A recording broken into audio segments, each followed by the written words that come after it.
Okay, I'm back. I've done a few things to jump the gun a little bit. I put the rotor back in, I checked the rotor, made sure that the bearing was in place. I put the seal in place, and then once you put this cover plate on right here, use a little center punch and dimple the outside edge to hold that piece from popping out. As long as that piece is nice and solid, then you're ready to finish the install on the back side. Well, basically what you're going to do is you're going to take these two pieces, they go together as a set, and you're going to slide that clip into the slot, and you're going to rotate this and put pressure on the spring. What you want to do is you want to have enough pressure on the spring to where it will snap on the assembly, and that's the way you want to set up the back side. So you can install this as one piece. So basically, line up your keyway, slide this onto the keyway, make sure that it's squared and in the keyway, and then it pushes all the way forward. Okay? Make sure that it's secure. Make sure it's not binding up at all. Make sure that you put your shim in place. Once you have your shim in place, you're going to run that down. If you don't have an impact, that's fine. You can use a little crescent wrench to hold the side. So you just hold the side.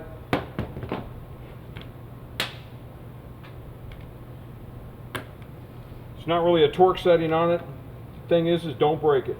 You just want to make sure that it's nice and secure so where it's not going to back off.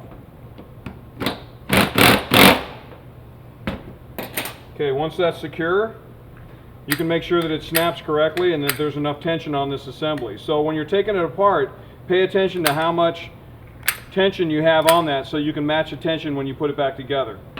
Okay, so now we're ready to install the top part. The first thing that I usually do is I make sure that I put this assembly in place, which is your isolator for grounding out the Magneto.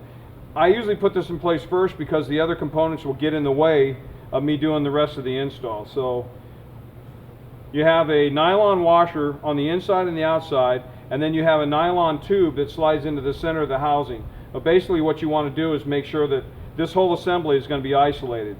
So make sure that your wire is up next to the screw, and then put your isolator on it. Then you're going to run it through the assembly, make sure you put your tube on, and that the tube goes into the center. And then you're going to put your other isolator on this side, and then you're going to put a securing nut all the way down.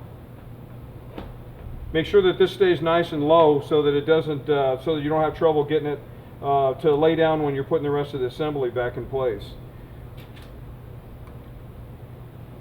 Anchor the nut, and then what you'll see on most of the Magnetos is a second nut on top of it so that it doesn't get loose and change, so that everything stays nice and tight. So then that you basically jam that nut up against the other nut, and then you're going to have your hold down for your wire that's going to go to your on and off switch. So basically that's your assembly for the side. Next thing you can do after that is you're going to install your coil next. Make sure that this wire is going to be on the same side as your other wires, so you're not putting it in backwards. Install the coil, make sure it's all the way down and pushed forward, and then make sure that your hold down studs are also the way that the Magneto grounds off of the ears. So make sure that these studs are all the way in and that they're as tight as you can get them. Sure that you start with all clean parts. Don't stick a bunch of nasty garbage back inside because you don't want any contaminations inside the Magneto. The cleaner the parts, the better the job.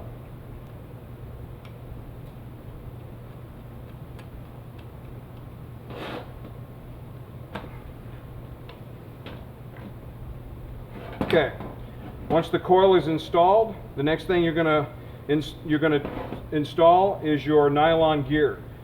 Basically you have two brass bushings in here. Make sure that the brass bushings are in good shape and they're not worn down. You take your new nylon gear, you put it in place and make sure that it's not binding up at all. It has a clip for the back side that holds it in place. And what I do is I use a small amount of multi-purpose grease, and I put the grease on the assembly. Don't load it down with all kinds of grease to where it's going to contaminate something else. All you want to do is make sure that it's got enough on there to where it doesn't burn up the the burn up or gall the bushing. So spin it in your fingers, make sure that there's not any play in it. If there's a lot of play in it, you're going to need to replace the bushing.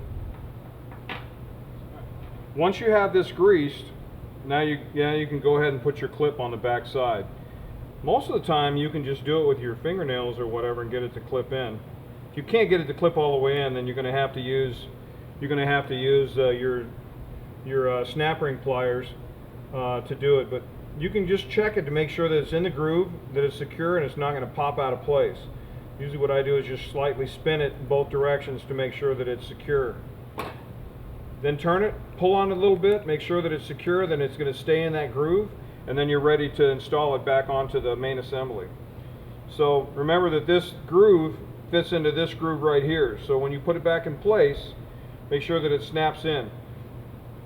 Take a little bit of that assembly grease, or you can use a high temp or whatever red grease. Put a little bit on the shaft, put a little bit on the inside of the bushing. Not a whole lot. You don't want this thing slinging all over the place. Then align your assembly to where it snaps in and snaps all the way to where it's bottomed out. And then you can go ahead and set in your set screws.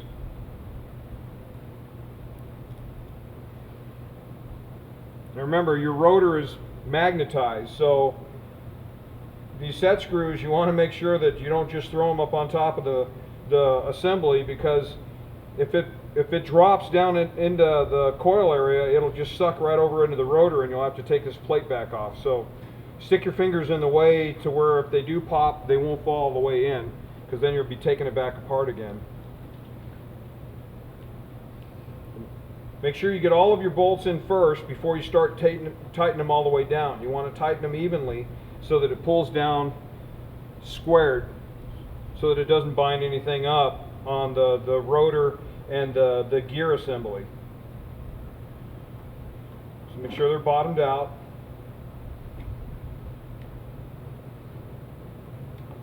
And the same thing with how you did the coil. You want to make sure that these are nice and tight. They are going into aluminum, but you still want them in there nice and tight to where they won't back out. So, I mean, don't manhandle it and snap them off in there, but you still want them to be nice and tight. The next thing we're going to do is, if you look at the center here, you'll have a C and an A on it. What we want to do is we want to line up the C with the gear. Your gear also has a small slash on it. There's a slash right in the center of the gear. That gear is going to line up with the C that's on the Magneto. To have it in that position, you got to have the half moon on the back side. Then you can put your gear assembly on and then line it up with the C. Delicately put it in place so that you don't snap off a section of the nylon gear. Usually what I do is I just kind of roll it back and forth as I'm pushing it down on there. Once it's in place, then you can put your clip on. The clip is spring loaded. You can start it on the back side of the C or the half moon and then just snap it into place. Make sure that it falls into that groove and make sure that it's staying secure and that it doesn't pop out of that groove. So that's basically how that part will be set up. Now we're going to move on to installing the condenser, because the condenser can get in the way of the other parts as we're doing the install. So put the condenser in place, put your clip around it. Make sure that when you're putting this back in that you don't damage the nylon gear when you're reinstalling this.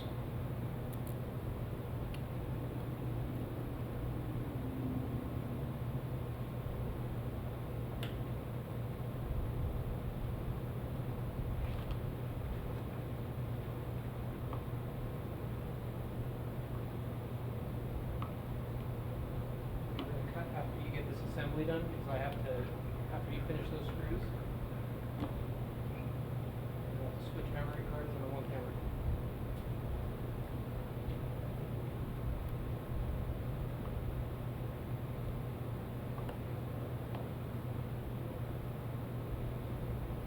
Okay, so once you have the condenser in place, make sure that it's squared with the body so that you can put the gaskets in place and it's not going to bind up the dust cover. So the next thing we're going to do is we're going to install the points plate.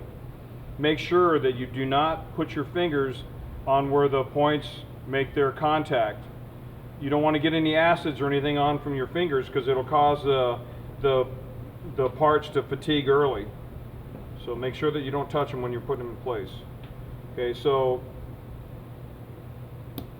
line it up and snap it into the rocker that's in the center of the points plate. Make sure that it rocks back and forth without binding up. In your rebuild kit, you're going to find a felt assembly that didn't used to have any oil or any grease on it. Now they actually install it for you, because they want to make sure that this has got something on it so it doesn't cause any static electricity. So this assembly goes back on right underneath your hold down for the points assembly. So put that in place and go ahead and anchor your points plate.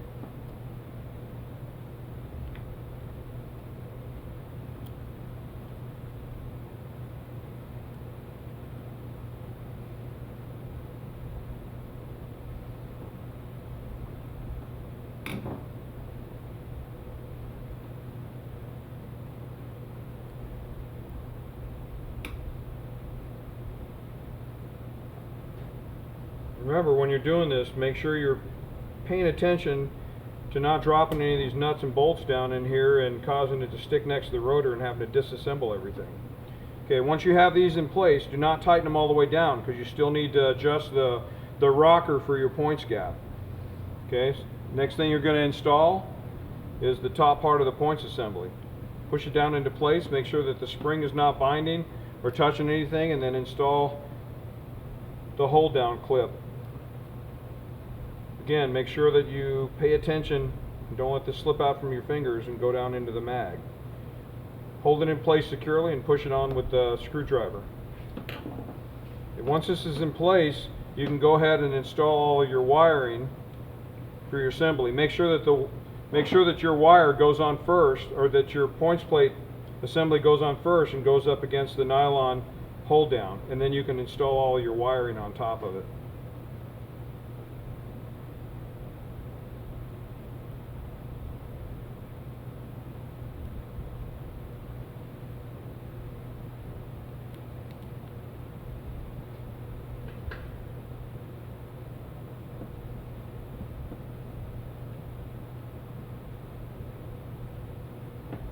Okay, securely fasten that screw.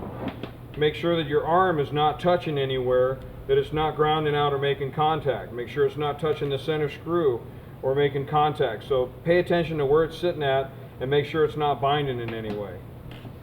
And then you're gonna put the assembly on the rock so that the points are in the open position to where you can set the gap. If it's not, move it out to where you can see a little bit of space in between the two, to where you can roll it back.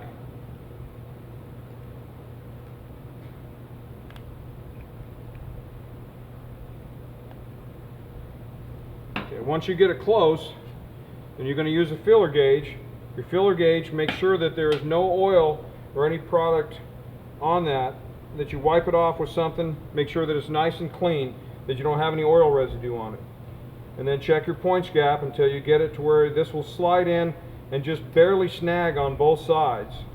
You want that gap to be 15 thousandths. If it's a little bit more or a little bit less, like 16 or 14 thousandths, it'll still work, but the more that you gap it wrong, it'll change your timing on when it'll actually, not enough to where it's not going to fire up, but where you might have maybe a little bit of an issue on timing, to where when you're timing your mag, it's no longer straight up and down. It might be off to an angle just a little bit because the points gap might be off. Okay, I've got it pretty close. So I'm going to go ahead and secure the 2-bolt hold down, and then I'm going to recheck it.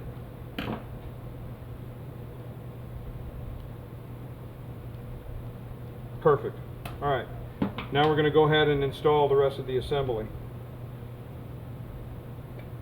Dust cap has a groove side that's going to fit on that part of the assembly. Make sure that your tab for your coil is nice and sticking up a little bit so that it makes good contact.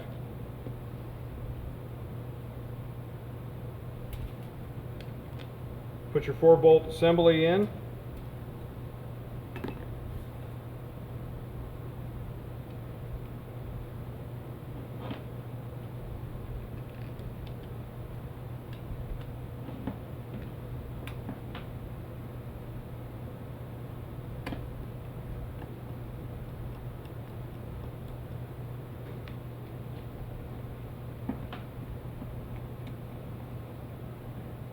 Make sure that you check your dust cover to make sure that it's not bound up or not sitting flat, because you don't want to tighten these down and crack the cap. So just be really careful on your install, and just be careful on putting things together to where you don't do any damage. So go around and slightly snug them before you tighten them all down. They don't have to be so tight that you break them off in the housing, but they need to be snug enough to where it won't pick up any water or any dust through the side of the cover. Now, once you've done that, you're going to install, it's a felt dust seal. Basically, it keeps everything on the inside so that you don't get any contaminants in there. Once the dust seal is installed, you can go ahead and snap the rotor on, push it all the way down. You're going to have to change over your copper conductor over to your new cap. Once that's installed, make sure it's nice and tight. Check all your contact points. You're also going to have to put your button assembly in that comes in with the kit with the rotor. So just turn it slightly to the side and line up the spring and just screw it in, and make sure that you push on the tab and make sure that it springs back at you. Once that's done,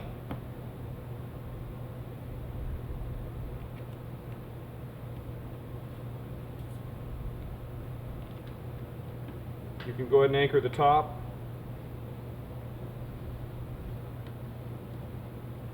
Nice thing about the Magneto cap is the cap is marked with a number 1, so you know where the number 1 spark plug goes, which is right there on the center of the cap.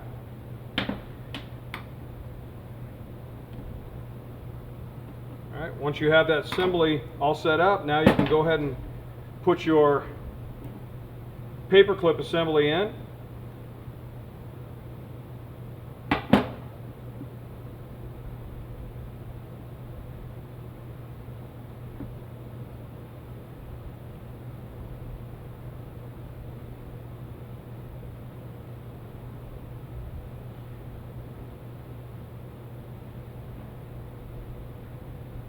Line it up on one of the grounding bolts, snap the cap, look for a purple spark. There's a purple spark. You can go ahead and check all 4 of them. There's your purple spark. There's your purple spark. See how far you can get it to jump. I got it to jump out there about 1/4 inch. So once that's done and you've checked all of your spark all the way around, it's ready to install. When you go to install your mag, what you're going to do, the easiest way is to go ahead and take your cap back off. Now remember, the cap has got a number 1 here. Your firing order is 1, 3, 4, 2.